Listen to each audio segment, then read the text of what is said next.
You have been raised in a culture that worships the backup plan. You are taught to diversify your risk, to never put all your eggs in one basket, to keep a foot out the door, and to always leave yourself a way out. You are taught to network incessantly so you always have a soft landing if things go wrong. You are told never to burn a bridge because you never know when you might need to crawl back across it. This is the philosophy of the tourist. It is the philosophy of the dabbler, the coward, and the amateur. When you keep your options open, you keep your commitment shallow. When you have a backup plan, your brain subconsciously knows that failure is survivable. Because failure is survivable, you will never tap into the primal, terrifying reserves of energy required to achieve absolute victory. You will fight until it gets uncomfortable, and then you will look over your shoulder at the bridge you left intact. You will tell yourself, it wasn't meant to be, and you will walk back to safety. Safety is the enemy of conquest, but there is another side to the architecture of bridges. While you are busy preserving your own escape routes, you are actively trying to destroy the escape routes of your enemies. When you get into an argument, you try to corner them. When you are in a negotiation, you try to crush them. You want them to admit defeat. You want to see them backed against a wall, humiliated with nowhere to go. This too is the strategy of the amateur. Sun Tzu, the ultimate architect of warfare, understood the paradox of the bridge. He understood that to unlock your own invincibility, you must destroy your own path of retreat. But to defeat your enemy with minimal casualties, you must meticulously construct a path of retreat for them. He said, "Throw your soldiers into positions whence there is no escape, and they will prefer death to flight." And in the very same treatise, he said, "To a surrounded enemy, you must leave a way of escape." Today, we are going to master the dichotomy of the bridge. We are going to teach you when to drop the match and when to lay down the gold. We will show you how to manufacture the death ground to force your own evolution, and how to build the golden bridge to manipulate your enemies into a bloodless surrender. We are going to teach you the physics of desperation, the architecture of the ego, and the Machiavellian art of the face-saving exit. Welcome to the Art of Conquest. Part 1. The Physics of Desperation, the Burn. Let us begin with your own terrain. Why do you procrastinate? Why do you fail to execute your plans? Why do you stay in the toxic relationship, the dead-end job, or the mediocre business? You do this because your brain is an efficiency machine. It calculates the path of least resistance. If you are at a job you hate, but it pays the bills, starting a new empire is dangerous. It requires late nights, stress, and the risk of public failure. Your brain looks at the new empire, pain, and looks at the current job, comfort. As long as the bridge to comfort exists, your brain will continually pull you back across it the moment the pain becomes acute. You cannot out-willpower this mechanism. Willpower is a battery, it drains. You must alter the environment. You must alter the physics of your reality. This is what Sun Tzu called death ground. When your army has crossed the border, you should burn your boats and bridges in order to make it clear to everybody that you have no hankering after home. In 1519, Hernán Cortés landed in Veracruz to conquer the Aztec Empire. He had 600 men. The Aztecs had an empire of millions. The odds were impossible. His men were terrified. They wanted to turn back. They looked at the ships anchored in the harbor as their salvation. Cortés did not give a motivational speech. He did not ask for their courage. He ordered the ships to be scuttled and sunk. Watch the psychological shift. Before the ships sank, the men had a choice: fight and probably die, or run to the ships and live. After the ships sank, the choice was removed. There was no retreat. They were on death ground. The new choice was conquer the empire or die on the beach. When you remove the option of retreat, you unlock a terrifying, lethal gear in the human nervous system. When failure means absolute destruction, you do not procrastinate. You do not check social media. You do not worry about work-life balance. You become a predator. You become hyper-focused, ruthless, and unstoppable. The warlord intentionally burns bridges to force their own ascension. How to execute the burn? You do not burn bridges recklessly, you burn them strategically. 1. The corporate burn. You want to leave your job to start a firm. If you leave on good terms with the promise that You can always come back if it doesn't work out. You have poisoned your new venture. You have installed a safety net. The warlord resigns with finality. You do not insult them, but you sever the tie. You refuse the counteroffer. You make it publicly known to your network that you have permanently exited that sector. You cut the cord so completely that crawling back would be a humiliation worse than death. 2. The toxic burn. You have a friend or a partner who drains your energy. They are a narcissist. You keep trying to fade out, but they reel you back in with a text message or a manufactured crisis. Fading out is keeping the bridge intact. To burn the bridge, you must execute the absolute boundary. You state clearly, in writing, "Do not contact me again. I am ending this relationship permanently." You block the number. You block the social media. You do not leave a window open for closure. Closure is a myth designed to keep the bridge standing.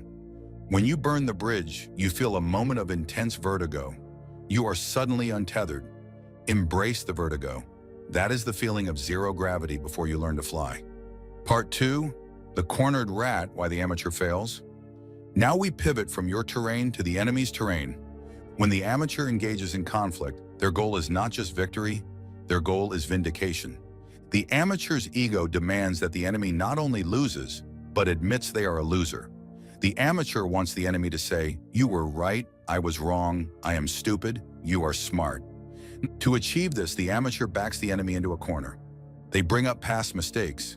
They trap the enemy in logical contradictions. They corner them in meetings.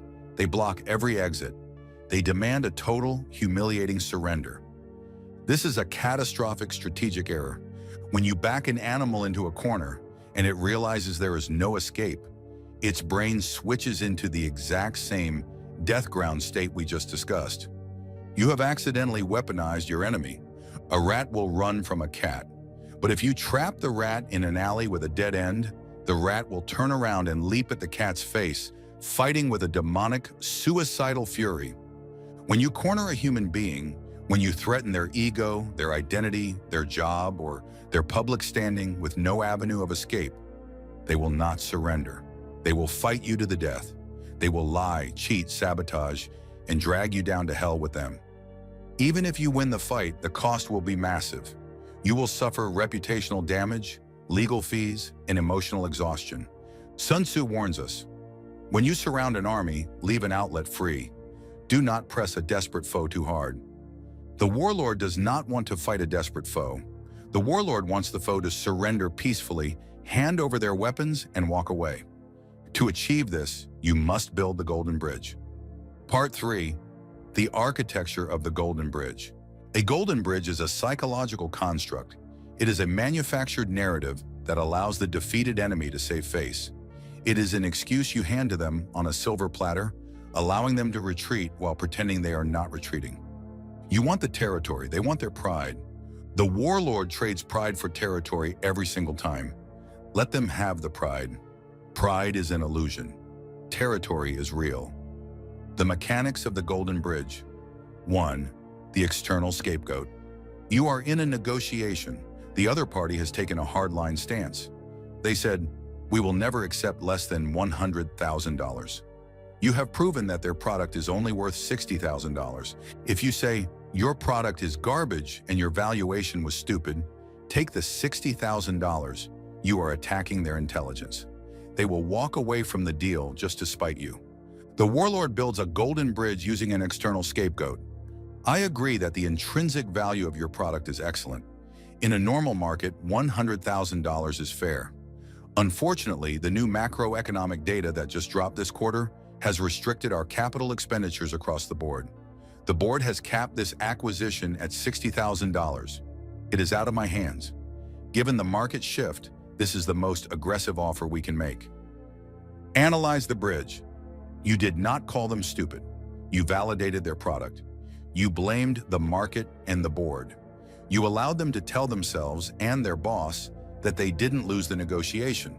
They were simply victims of a macroeconomic shift. They walk across the bridge. You get the product for $60,000. 2. The reframe of victory. You are arguing with a partner or a colleague. They are objectively wrong. You have the emails to prove it. If you pull out the emails and say, "Read this," I caught you in a lie, you have cornered them. They will lash out, gaslight you, or hold a grudge forever. The Warlord reframes their surrender as a mutual realization. I was looking over the timeline, and I realized how chaotic that week was for both of us. The communication was crossing wires everywhere. I can see why the data got misaligned on your end. Let's just reset the baseline moving forward. Analyze the bridge. You gave them an out. The out was the chaotic week and crossed wires. You allowed them to retain their identity as a competent person who just got caught in a confusing system. They will eagerly agree, yes, exactly, it was so confusing.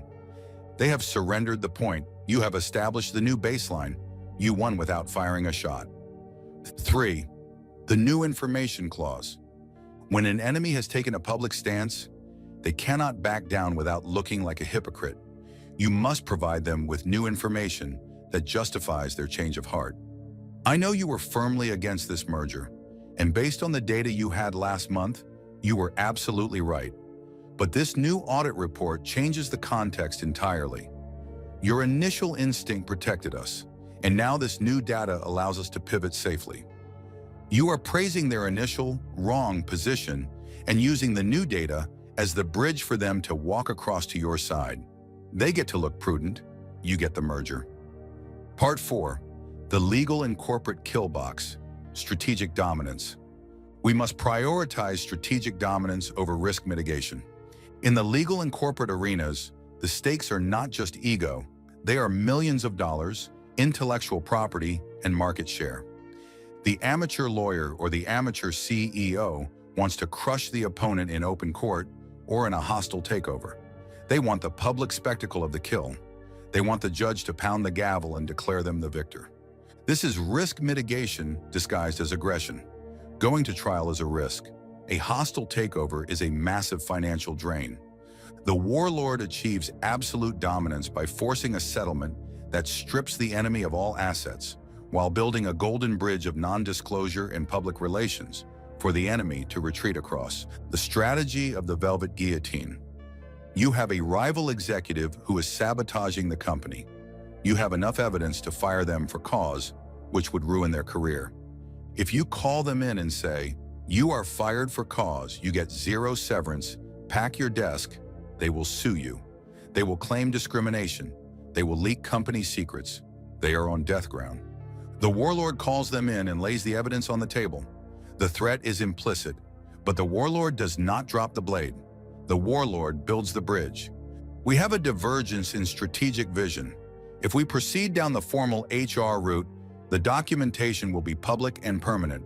I do not want that for you. I respect what you've built here. Instead, we will announce that you are resigning to pursue new opportunities. We will draft a glowing press release. We will give you a 3-month severance package. In exchange, you sign this ironclad NDA, a non-compete, and a full release of all claims. You walk away with your reputation spotless. Analyze the dominance. The amateur thinks giving them severance is weak. The amateur wants to punish them. The warlord knows that 3 months severance is a cheap price to pay to avoid a 2-year lawsuit, protect company secrets, and remove a cancer instantly. You gave them their ego, the press release. You took their power, the non-compete. You dominated the outcome perfectly. The enemy practically runs across the golden bridge, signing away their rights in sheer relief. This is how you destroy a rival without leaving any blood on the floor. Part 5. The romantic demolition, the compassionate exit. The golden bridge is highly applicable in personal relationships, particularly when you need to exit a toxic dynamic or end a connection with a volatile person. When you break up with someone, the amateur tells the truth. You are suffocating, you are needy, and I am not attracted to you anymore. This destroys the other person's ego. They will either stalk you, spread rumors about you, or try to destroy your life. You have cornered their identity. The warlord constructs the "it's not you, it's my flaws" bridge. This is a calculated, strategic lie designed to neutralize the threat of a scorned lover. You are incredible, and you deserve a level of consistency and emotional availability that I am simply incapable of providing right now. My focus is entirely consumed by my mission. If I stay, I will only drag you down and disappoint you. You need someone who can match your energy. You are taking the blame. You are framing yourself as the defective one. The volatile person cannot fight this. They cannot argue, "No, you're not defective." Their ego is protected. They get to tell their friends, "He was too messed up for me. He couldn't handle my level of commitment." Let them tell that story. Let them have the narrative victory. Your victory is your freedom. By building this bridge, you ensure a clean exit. You vanish into the void, leaving no resentment to pull you back. Part 6, the illusion of choice, the double bind bridge. The highest level of the golden bridge is when you build a bridge that leads exactly to the trap you set from the beginning. This is combining the golden bridge with the double bind. You do not just leave one way of escape, you leave two, but both paths serve your empire. Simulation, the vendor trap. A supplier is failing to meet deadlines. You need to penalize them, but you cannot afford for them to quit because switching suppliers would take 6 months. If you threaten them, deliver on time or we cancel the contract, they might call your bluff and walk away. You cornered them. The Warlord presents two bridges. Your recent delays have caused disruptions.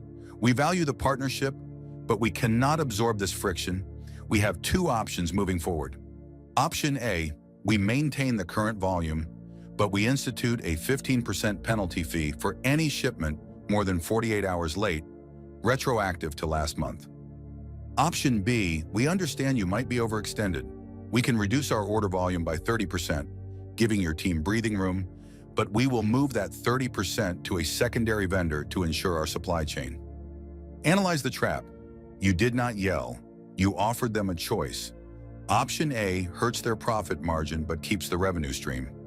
Option B hurts their market share and introduces a competitor but saves them face overextended.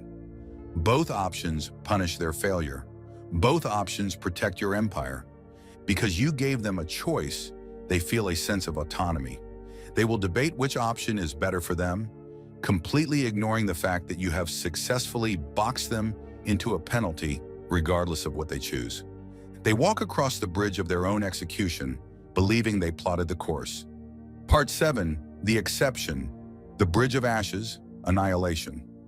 We must address the dark side of this strategy. Are there times when you do not build a golden bridge? Are there times when you corner the enemy and slaughter them? Yes, but it requires a specific set of conditions that the amateur rarely meets. You only refuse to build a golden bridge when your intention is total annihilation, and you possess overwhelming, asymmetrical, absolute force to guarantee that the enemy cannot strike back. If you corner a rat, it will bite you. You only corner the rat if you are driving a steamroller. In corporate terms, this is the scorched earth litigation. You do not offer a settlement. You do not offer an NDA.